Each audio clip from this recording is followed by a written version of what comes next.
पालक म्हणून आपण फार कमी पडायला लागलेलो आहे. आणि म्हणून देसाई साहेबांचं काम मला फार महत्त्वाचं वाटतं की नशेच्या दिशेनं जाणारी जी पावलं आहेत की नाही ती व्यायामशाळेच्या दिशेनं गेली पाहिजे, त्या आखाड्यात गेली पाहिजेत. कराडच्याच खाशेबा जाधवांनी देशाला आपलं पहिलं ऑलिम्पिक मधलं वैयक्तिक स्वरूपाचं पदक मिळवून दिलेलं आहे. हा दैदिप्यमान इतिहास आहे आपला, पण तो आपण विसरून गेलेलो आहोत.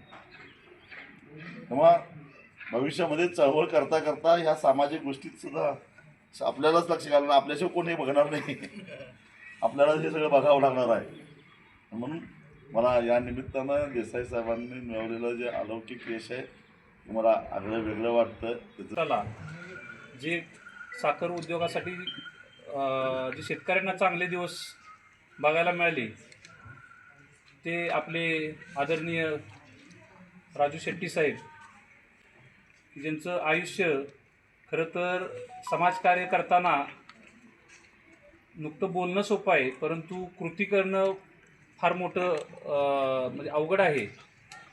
अशी थोडीच माणसं असतात की आपल्या कार्याचा ठसा चांगल्या प्रकारे उमटून लाखो लोकांचं जीवनमान बदलण्याचा प्रयत्न करतात आणि त्यांच्या कार्याला माझा सलाम आहे. मी व्यवसाय करत आहे आणि त्या व्यवसाय करत असताना फार मोठ्या अडचणींना सामना करावा लागतो. तर पूर्वी लहानपणी मी तालमीमध्ये जात होतो. आमच्या वाठारामध्ये जवळजवळ 3 तालीम होत्या, त्यात मी लहानपणी जात होतो. त्यानंतर बराचसा मोठा गॅप पडला आणि 2017 कोरोनाच्या अगोदर आम्ही जिम व्यायामाचं व्यसन लागलं थोडक्यात. तर काही मित्र घेऊन आम्ही जिम करायचो आणि त्यानंतर परत कोरोनाच्या कालावधीमध्ये गॅप पडला.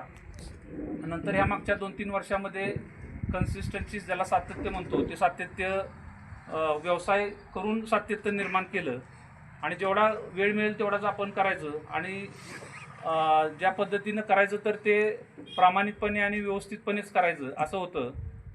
तर हा योद्धा एक इव्हेंट होता, पाठीमागच्या वर्षी मुंबईमध्ये झाला.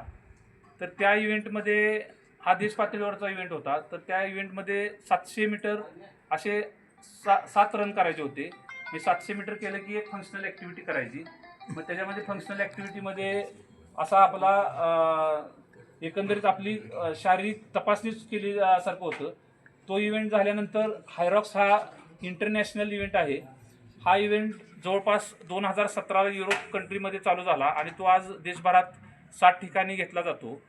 हा गेम आहे तो इंडोर आहे. बेंगलोरला ज्या ठिकाणी आपलं बोमाचं जे एक्झिबिशन भरतं, ते जे मोठे हॉल आहेत, त्या हॉलमध्ये हा गेम आयोजित करण्यात आलेला होता. त्याच्या अगोदर मुंबईमध्ये पहिला सीझन होता आणि हा दुसरा सीझन होता. जस्ट 6 महिन्यापूर्वीच तो आपल्या इंडियामध्ये त्यांनी लॉन्च केलेला होता.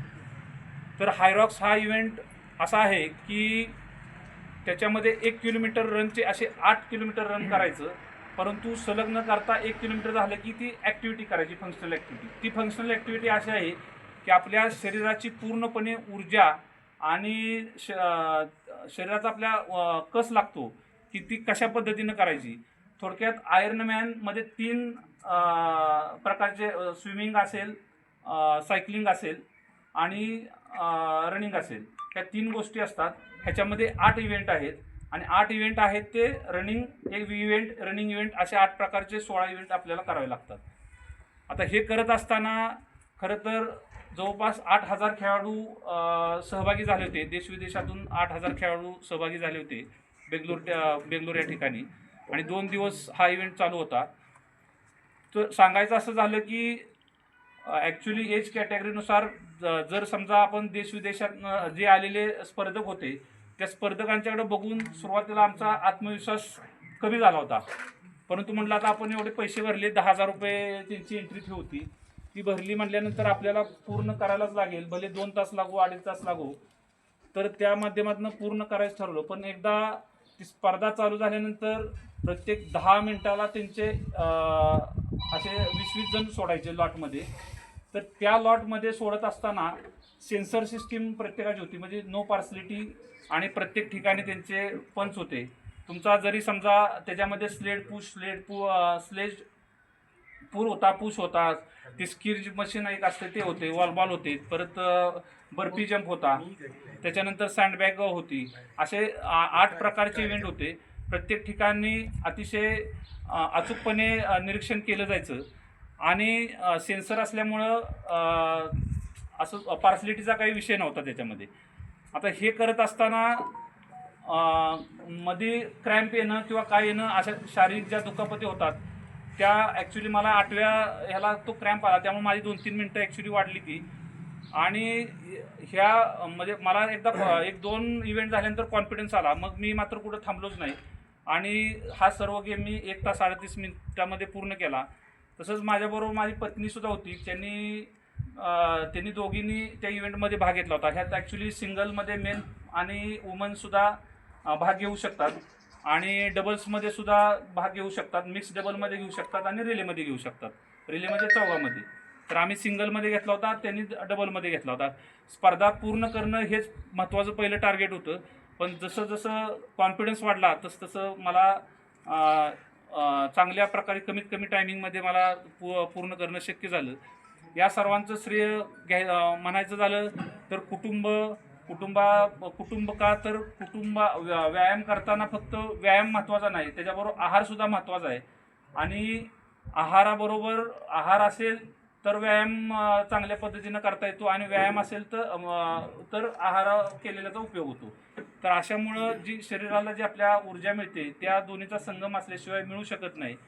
तर कुटुंबाच्या आभार मानायचं म्हणलं तसं परमेश्वर ईश्वराला आणि ह्या माझ्या आत्म्यास पहिल्यांदा मी धन्यवाद देतो.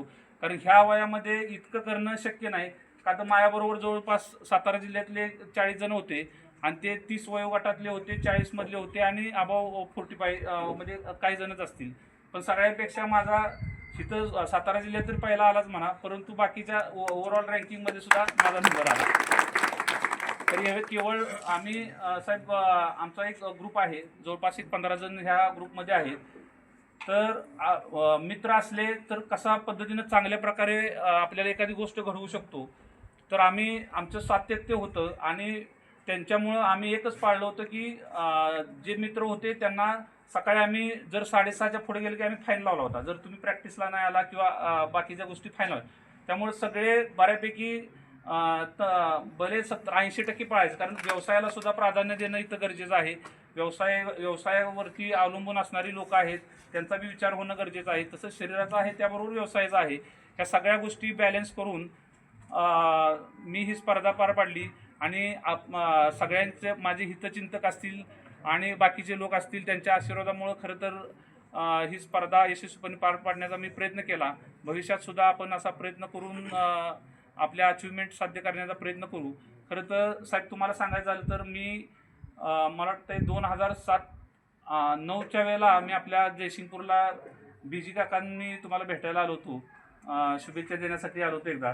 त्यानंतर आपली अशी भेट झाली नाही. संघटनेच्या माध्यमातून आपल्याला सपोर्ट करण्यासाठी आम्ही आलो होतो. तर असं आपलं कार्यसुद्धा असंच पुढं चालत राहू आणि लाखो शेतकऱ्यांचं जीवनमान उंचवण्यासाठी आपल्याकडून आत्तापर्यंत भरपूर प्रमाणात प्रयत्न झालेत, तिथून पुढे सुद्धा होतील अपेक्षा व्यक्त करतो.